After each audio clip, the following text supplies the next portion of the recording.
Hey patrons, I finally completed the portrait collection of Hamida, so I wanted to give you all a peek.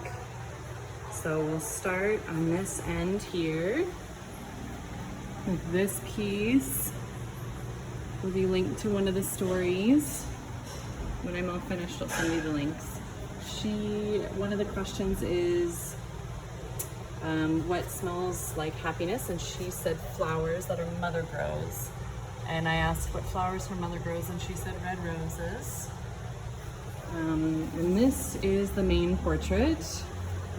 So as you can see from the side, this is all connected. So I cut out the panel in one piece. The designs themselves, one of the objects she brought in for her interview was a pot, an antique pot that had Berber designs on it, and one of the designs was this design. So I decided to use that design element in the background. And then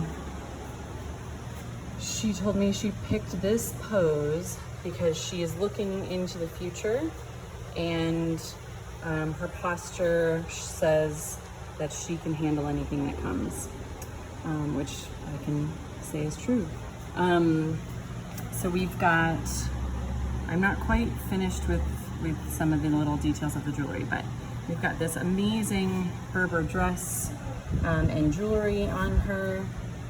And I've never done this amount of detail before in a pattern. I don't usually pay much attention to clothing. So each one of these colors represents something different. The red is the blood of the martyrs, the yellow is the sun and the Sahara Desert of Algeria, the green is nature, and I think the white is like the purity of God or something to do with God. So she also has this like woven belt that they wear around, and they tie multiple times, then has long yarn tassels. And so I'm purchasing from Algeria, she's going this summer, one of the belts, and I'm gonna wrap it around her waist here and have the tassels hanging down so that there's some other fiber elements. Each color, I did one color at a time, and each color took me about 3 to 4 hours. So yeah, it took me a whole week just to do the design. We've got this piece here. In this piece I do remember she's talking about what her mother taught her. And this is one of the pieces of jewelry that she brought, and it's very similar to some of the jewelry and the colors that she's wearing.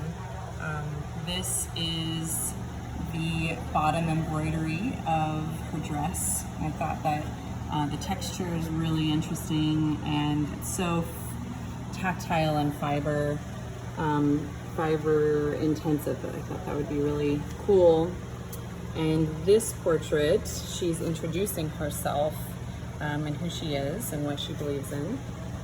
And this is kind of a random piece. I've been looking at a lot of these like 70s Arab posters. And so I got the inspiration of the style from that. So Berber dancing, this is a Berber dancer, and that's a big part of the Berber culture.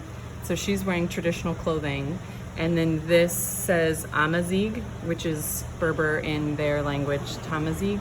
And so I wanted to make sure to add something with the language, because the language is a really big deal, and it's kind of a political statement to use their language because it's been outlawed in their country for years. And then I wanted to include something with the dancer. So here we have olive branches. She said that green is her favorite color because of nature. And so I looked up what is kind of predominant nature in her part of Algeria, and it's olive trees. And then she brought a Berber flag. So this is the letter Z in Tamazigh. And then the colors are similar. I think the blue is the sky, green is nature, yellow is the Sahara, and red is the blood of the martyrs.